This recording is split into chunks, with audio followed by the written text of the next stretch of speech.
Hey man, you wanted to see me? Yeah, I wanted to see you. Where have you been?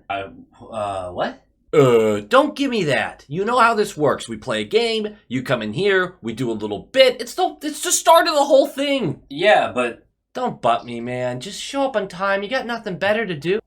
Hey, sorry I'm late, man. I just had to... What is he doing here? Wait, who did I just play? Me! Yeah, him. Are you sure? Oh, no, come on. You're telling me you can't tell the two of us apart? I mean, you look identical. I mean, we are kind of similar. No, you can shut up. Oh, man, he's so bad, though. I'm not that bad. I'm not like him. Seriously, I can't tell a difference. Oh, You know, this is really insulting. Oh, please. How much do you like being you? Hey, come on. What? Shit, that's actually a really good point. Well, I'm not. It's not the same. Low quality fans of a high quality Bruins team that is a dub. But there's a problem. Because we are so spoiled with dubs. We've been dubbing so much lately that now even some of the dubs are feeling like not dubs. You followed me. You get it. You really do get it. Most of you get it. Some of you get it. I think all of you get it. Monty himself after the game says, I don't like the hockey we're playing right now. And we're going to talk about that statement. But I feel like until that 19-second burst of scoring, we were kind of sitting here like, what the fuck is wrong with the team? This is the Blue Jackets. The Blue Jackets. And you could argue we were getting outplayed for a large majority of this game. It was a exercise in patience. Not like any of us lost faith that we were going to win this game. I doubt any of you did. You all kind of figured, all right, well, we'll snap out of it. We'll score a couple. We'll be just fine. But that's not good tendencies. Those are not good habits. We are a long way from the playoffs, obviously. We have 52 more games to go. But please, set good habits now. We won. We won. Let's not complain. I'm not going to complain, but let's talk about real subjects. And we're going to have to talk about that statement from Monty at the end, along with a couple other things. But let's talk about this Blue Jackets team for a second. Like, comment, subscribe. Not to the Blue Jackets, to the channel. This team is donkey balls. They're really bad. They're 28th in goals for, 31st in goals allowed. The 31st in goals allowed doesn't shock me. The 28th in goals for does. They've had health issues. Right now, they're missing Werenski and Boquist, but they've missed Line for a bunch of games. I don't remember exactly who they're missing for all of them, but I know that they've had injuries throughout the season. It's been tough. Their goalies can't string together 2 good starts in a row. It's just been a nightmare in Ohio, which mirrors what it's like living in Ohio. I'm so mean today. Why am I being so mean? They have allowed less than 4 goals once in their last 7 games. But that would change. Now they've allowed less than 4 goals once in their last 8 games. On our end of the ice, you have the best team in the league by record that should be intimidating just to play against. But you forget, intimidation doesn't work super well in hockey, not always at least. And more often than not, a terrible team's going to be like, yeah, let's just punch him in the mouth and see what happens. I thought the Blue Jackets really brought the best that they could put together. So you got to give them a lot of credit for that. For us, Swayman gets a start. He needs a good game today for himself and also Ullmark. You got to have a guy behind Ullmark that can take the net and have a good game so Ullmark doesn't have to start 4 out of every 5 games. Like, you don't want that for him. Hall is back to the second line. Zacha gets dropped to the third. Smith comes in for Greer on that 4th right wing. That's fine. I don't know if that's the right move. I thought Hall was thriving in that role. I know a lot of people have talked about Hall needing more ice time, but mostly I've seen people say he needs to be on the first power play unit, which I actually disagree. I think he's a great trigger man on the second power play unit. I thought our power play has been pretty decent lately. This was another good game for the power play, I would say. But switching Zacha back down and Hall back up, I guess the 5-on-5 scoring isn't exactly where you want it, and Hall's been so good. But I just think taking advantage of that matchup has been really good for Hall. So, I don't know. There's a debate to be had about that. McAvoy is now going to be paired with Grizz as our top pairing. Lindholm is going to go with Carlo. And then, of course, Forbort and Clifton are I mean, you're not splitting up that pair for any reason right now. They're just solid. They do their job. You're leaving that one alone. We are 6-2-2 in our last 10, which is funny because when you read that, you're like, oh, God, we've fallen off. We only have points in 8 of our last 10 games. God, we're spoiled right now. We're so unbelievably spoiled. One fun stat that I was looking at the league standings after that game. We have an 833 point percentage. So we have 83.3% of possible points so far in the season. That's ridiculous, right? The difference between us and the number 2 team is larger than the difference between the number 2 and the number 9 team. That's bonkers. This team can play. They're very good. They're having some good fortune in certain areas. You gotta be pretty happy with what we've put together. So I just want to put that into perspective. I'm frustrated by the last couple games in a couple different areas. This team's still really good. But let's talk about this game that's a disappointment. But why are we disappointed? Because it's a victory, it's a dub. Why would you be disappointed about it? I don't know, let's talk about it. Puck drops! And I missed the first couple minutes. I apologize. 6:14 in. Gavrikov for holding against DeBrusque. We're going to go to the power play. A lot of special teams in this one. 102 into the power play. Just set up. Just set up, shoot, retrieve the puck. Set up, shoot, retrieve the puck. Most of these shots are going to Pastrnak. We are feeding him so hard. So hard. But he shoots from his typical office, goes to retrieve the puck by himself on the left wall, and he's going to fling this through 2 defenders across the slot to Marchand, who collects, feeds it to Lindholm up at the tie slot. Lindholm's going to send it back to Pasta, but I thought this was so clever, and I wish he would do this more. He's already taken 2 shots from his spot, and it's not like nobody knows where he is on the power play anyway. And so you know Tarasov is expecting it to go back to that side, get over to that corner as quickly as possible, but still make yourself big in case he tries to wrong foot you. Lindholm goes back to Pasta, but Pasta is gliding into the slot away from his typical spot in the left circle. He collects and in one motion flings this. It is glove side, bar down ski, Sniperoonie cheese, 20th goal of the season for the 7th season in a row. That's our Pasta. That is our Pasta. And I just think it's a clever little play because the goaltender has to be fast and has to pre-expect, that's what expect means. He has to expect that a shot is coming from that left dot. But instead, it gets halfway there and then grabbed by Pasta, moved into the slot, and then he gets to go Bardowski, and Tarasov might not have recovered by then. That might have been a huge part of the goal. Maybe I'm reading too much into it, but I thought it was a really clever move. So it's 1-0. The start you needed, right? You're 7 minutes into the game. You're up on a terrible team. Let's keep it going. 10:27 left. We're set up in the zone. Foligno gets knocked down, and as he's down, his stick rides up on Christensen's stick, and while Christensen's head is freaking waist level, it taps him in the cheek. You'd think the guy just took a hook from Mike Tyson. Just whoop-ah! God, he flings his head back and goes to the ref. And the ref goes, yeah. They call it. They set the precedent right there. And I want to give the refs a lot of credit here. That was a soft, dumb call that was sold so hard. But that's what the refs called the entire game. This one was tightly refereed the entire game. There were a ton of calls in this one. And not all of them deserved to be, but they called both teams this way the entire game. And if it's consistent, it might not be the consistent I like, but if it's consistent, you can't complain all that much. We kill that. 6:45 left. Charlie Coyle trips the Jackets player for literally no reason. We're in their zone. They have the puck. They're moving the puck up, and he just, whatever, going to the penalty kill. We kill it. 3:47 left. Bruins set up again. Columbus hooks again. We're going to get another power play. It was Garbaggio. It was a Garbaggio power play. That's garbage in Italian. No, I'm not going to look up if that's actually correct because I know it 100% is not. 17 seconds left. It's been a minute of delayed penalty.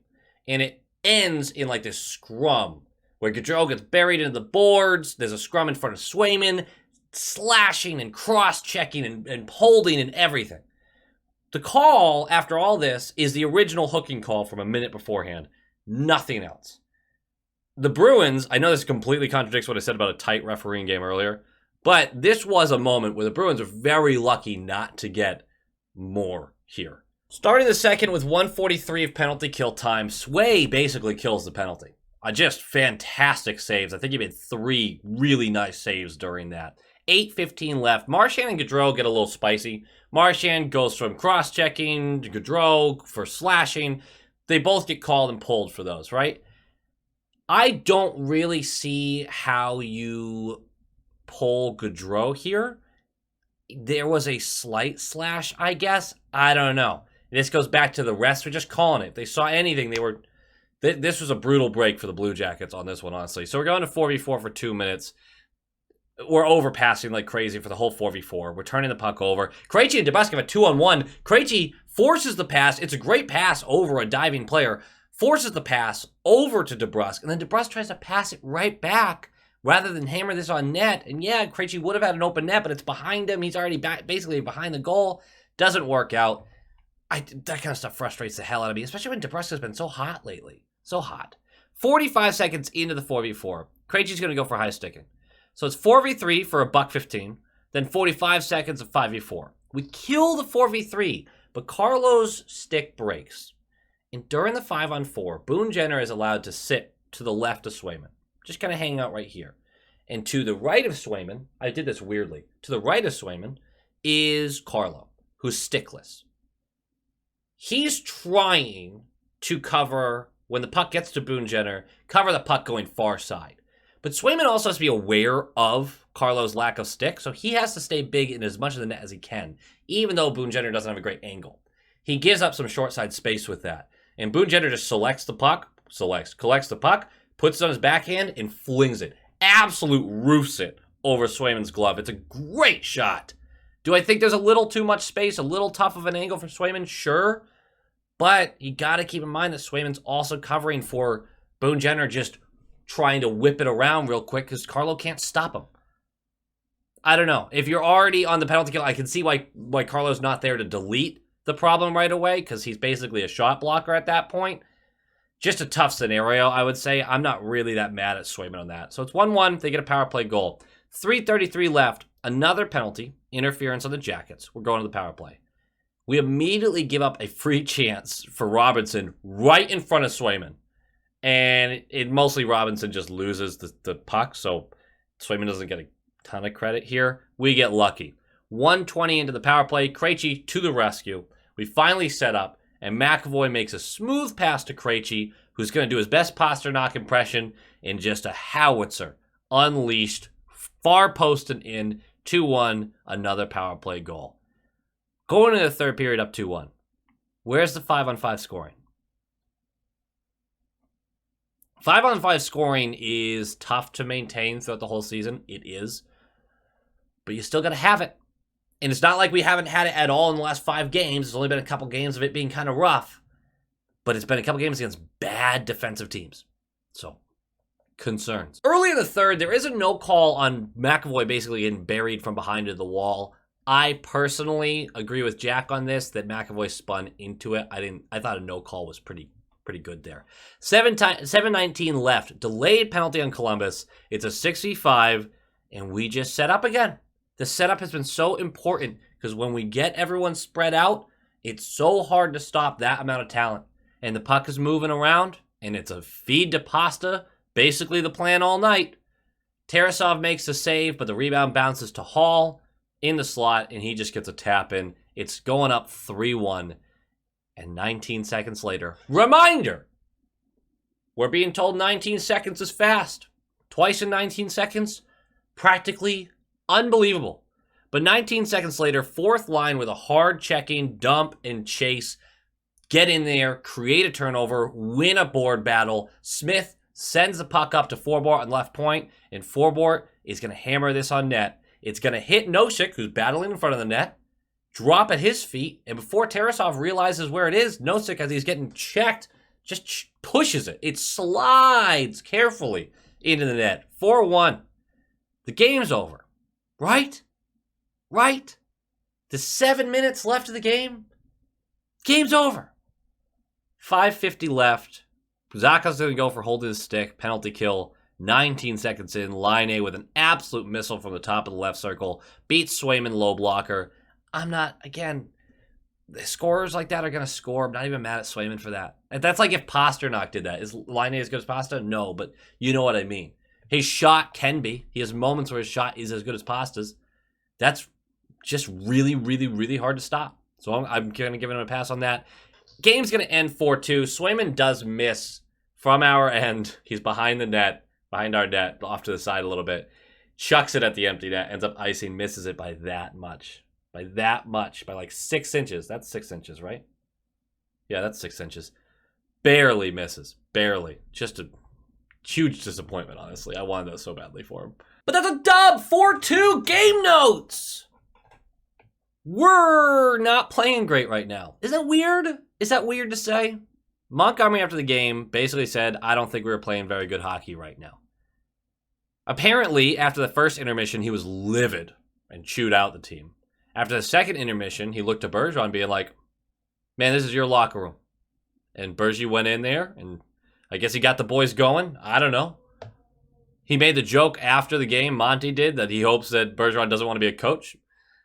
I mean, good little humor there. But I think Monty's right. I think we're doing a really poor job at actually making bad teams pay for their mistakes. I think we're being lazy on our exits. I think we're turning over the puck way too much. We're not being careful with it. I don't want players on our team to be hesitant, but the confidence to make a play has to match the level of play. This is the NHL. You can't just be like, yeah, I'll just fling it over to this guy.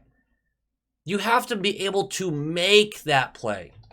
If you're doing something that has a 70% risk of a turnover, you can't just make up for that all the time. We have a ton of talent. We can move the puck really well. We move really well. But at the end of the day, you have got to make the simple plays too. And turnovers like that will kill you. We are turning over the puck a ton lately. I don't think Monty's wrong saying, hey, we're not playing well. I don't think that's incorrect. I'd rather my coach and staff be looking at things going, this is not right. We're not playing as well as we were. Part of that is other teams coming together more and being more solid in the defensive structure, whereas earlier in the season, it was easier to pick them apart with talent. But another part of that is I feel like we're getting lazy in some areas. And that's going to be a battle all year long because we are already at 50 points. We are past the halfway mark because you talk about 95 points being like the threshold for making the playoffs. We're past the halfway mark to make that playoff threshold, and we still have 11 more games till we're halfway through the season. The team could go 500 for the rest of the year and have 102 points. That's crazy. It's going to be a battle all year to maintain the integrity of our play, especially when we're winning. That's just part of it. And I don't think it's a bad thing. I just think it's a realistic thing. Swayman is my other game note. Fantastic. Thought he played great. I thought he made a couple really big saves. I thought he was great tracking the puck with a lot of noise in front of him for a lot of different possessions. I thought he was really good. I'm not too upset about either of the goals he gave up. That Boone Jenner shot was just a really tricky shot. He could have been a little better on that one. The Laine shot, I don't really know what you're supposed to do about that. Get a better push, I guess, but Jesus Christ, what a howitzer. There's not much you can do. So Swayman, nice start.